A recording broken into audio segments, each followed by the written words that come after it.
बहुत समय पहले का बात है। एक राजा अवध में राज्य करता था। उनके 3 लड़के थे। तीनों बहुत पढ़े लिखे और बुद्धिमान थे।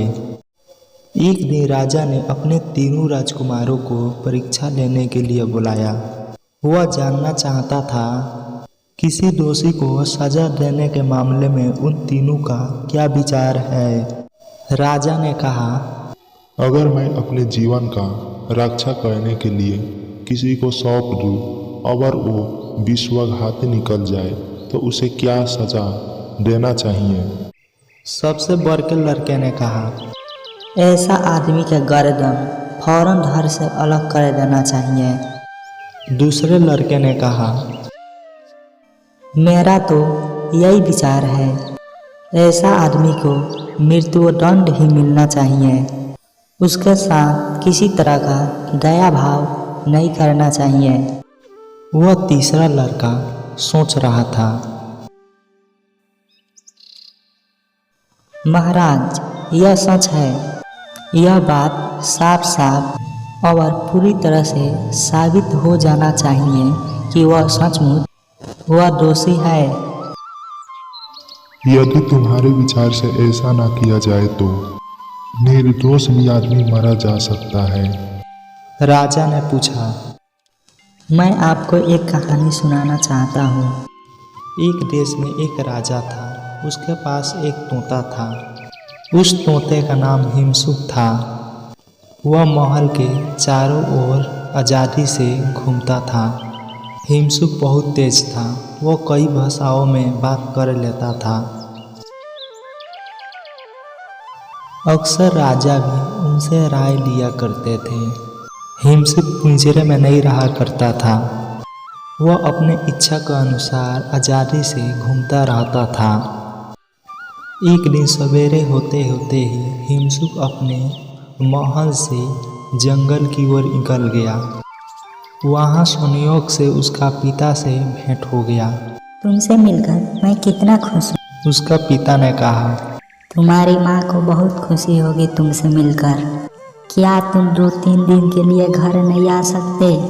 क्या बताऊँ आपको, घर तो हमको भी इच्छा है आने का। हिमसुक ने कहा, मगर इसके लिए राजा से हमको अनुमति लेना पड़ेगा। महल वापस जाकर हिमसुक ने राजा से घर जाने की आज्ञा मांगी। शुरू में तो राजा उसे जाने देने के लिए राजी नहीं हुआ। वह हिमसुक को बहुत मानता था और अपने से अलग नहीं करना चाहता था, पर अंत में वह मान गया। उसने हिमसुक को घर जाने की अनुमति दे दी। तुम घर जाकर अपने माँ बाप के साथ कुछ दिन बिता सकते हो। राजा ने हिमसुक से कहा, लेकिन तुम जितना जल्दी हो सके लौट आना। बहुत अच्छा महाराज। हिमसुक ने कहा, मैं कुछ दिनों के बाद वापस आ जाऊंगा। हिमसुक ने उड़ते उड़ते अपने पिता के पास गया।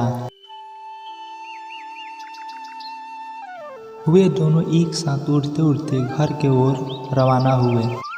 इतने वर्षों के बाद उसकी माँ हिमसुक को देखकर बहुत खुश हुई।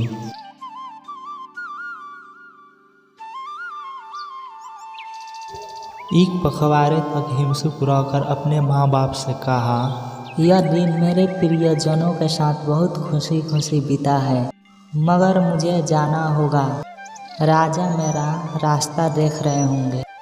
हिमसुक का माँ बाप इतना सुनकर बहुत उदास हो गए, परंतु उसे रोक नहीं सके। हिमसुक ने राजा से वादा किया था कि वह 15 दिनों के बाद लौट आएगा।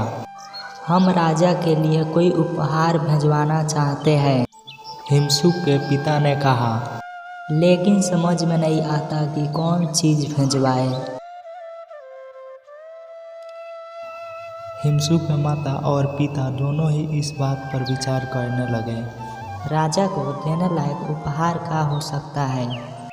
कुछ देर सोचने के बाद उसके पिता ने, हाँ मैं समझ गया, राजा को देने लायक का उपहार हो सकता है। यहीं पास में अमरफल का एक पेड़ है पहाड़ी पर। जो कोई भी उस फल को खा लेता है कभी नहीं मरता है, हमेशा जवान रहता है। मैं वहाँ जाकर एक फल तोड़ लाता हूँ, तुम वह फल राजा को दे देना। फल मिलते ही हिमसुक राजा की महल की ओर रवाना हुआ। शाम हो चली थी। थोड़ी ही देर में सूरज डूब गया और चारों ओर अंधेरा छा गया। हिमसुक को एक पेड़ मिला जिसमें खोखला था। उस फल को उस खोखले पेड़ के तने में रख देता है और रात काटने लगता है। पेड़ का वह खोखला एक जहरीले सांप का था। जब सांप लौटकर आया तो उसका नज़र अमरफल पर पड़ा। उसने सोचा कोई खाने का चीज़ है। सांप ने फल पर दांत गड़ा दिया, लेकिन उसे फल का स्वाद अच्छा नहीं लगा। उस समय सांप के दांत से जहर भी निकल आया। जहर से फल भी जहरीला हो गया। दूसरे दिन सुबेरे होते ही हिमसुक फल उठाया और अपनी यात्रा पर उड़ चला।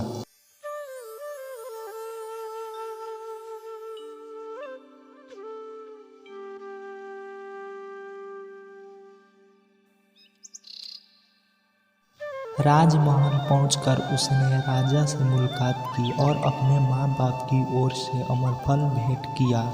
उस फल को पाकर राजा इतना खुश हुआ कि उसने फल खाने से पहले एक दरबार करने का निश्चय किया।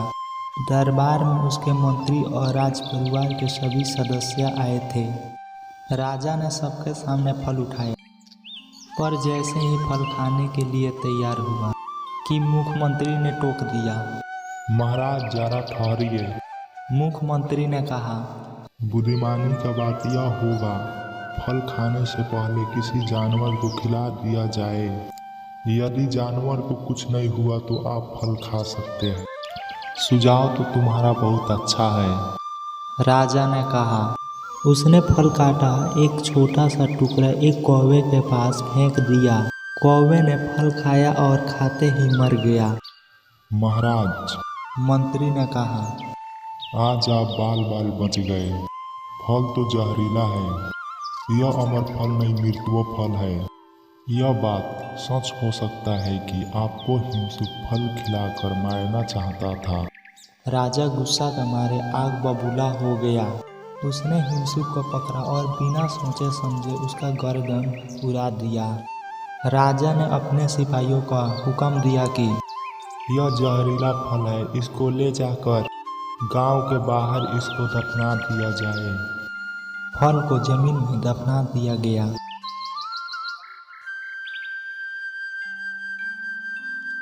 मगर कुछ ही समय उसका बीज अंकुरित होकर बढ़ने लगा और बढ़ते बढ़ते पूरा पेड़ बन गया। कई दिनों के बाद उसमें चमकीले फल बहुत अच्छे अच्छे उगाए।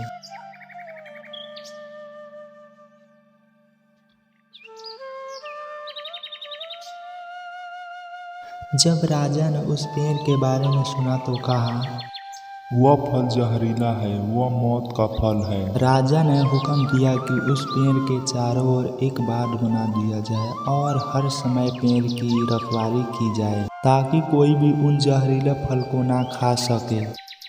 वह जहरीले फल की खबर सारे शहर में फैल गई और जनता को भी डर लगने लगा उस पेड़ के पास आने जाने में। उन्हीं दिनों उस शहर में एक बूढ़ा और बुढ़िया रहते थे। वे बहुत गरीब थे, उनका कोई मदद करने वाला नहीं था। वह दोनों अपना गुजार किसी तरह काटा करते थे। वे दोनों बुढ़ापे के मारे इतना कमज़ोर हो गए थे कि वो काम भी नहीं कर पाते थे। उन दोनों से भीख भी नहीं मांगा जा रहा था। उन दोनों का फाका करने से ऐसा लगा कि अब जीना बेकार है। दोनों सोचा ऐसा जिंदगी की बजाय मर जाना ही अच्छा है। मरने का सबसे अच्छा तरीका था कि पेड़ का जहरीला फल खा लिया जाए। एक रात बुढ़े चुपके से पेड़ के पास गया और पहरेदार के नज़र से चुपके से पारे के अंदर ढूक गया। उसने पेड़ से 2 फल तोड़े और उन्हें लेकर घर पहुंचा। और घर पहुंचकर बुढ़िया और बूढ़ा दोनों एक एक फल खा लिया। वह दोनों बिस्तर पर लेट गए। लेकिन दूसरे दिन सवेरे रोज की तरह उनकी आंखें खुल गई। अपने आप को जिंदा पाकर उन्हें बड़ा ताजुब हुआ। इनसे भी बड़ा ताजुब यह था कि वह दोनों जवान हो गए थे। उनकी पहले की ताकत और फुर्ती लौट आई थी। राजा ने यह बात सुनी तो उन दोनों को देखने गया। उन लोगों को राजा ने जवान देखकर तंग रह गया। अब जाकर उसकी समझ में आया कि हिमसुक जो फल लाया था वह असली अमर फल था। उसने अपने कारनामे पर अपने प्यारे तोतों को बेकसूर इस तरह मार देने पर बेहद अफसोस होने लगा। इसलिए मैं कहता हूँ छोटे राजकुमार ने आगे कहा, किसी को सजा देने से पहले इस बात का पूरा पता लगा लेना जरूरी है कि वह सच में अपराधी है कि नहीं। राजा इतना खुश हुआ कि अपने छोटे राजकुमार के लिए सारा युवराज यानी सौंप दिया।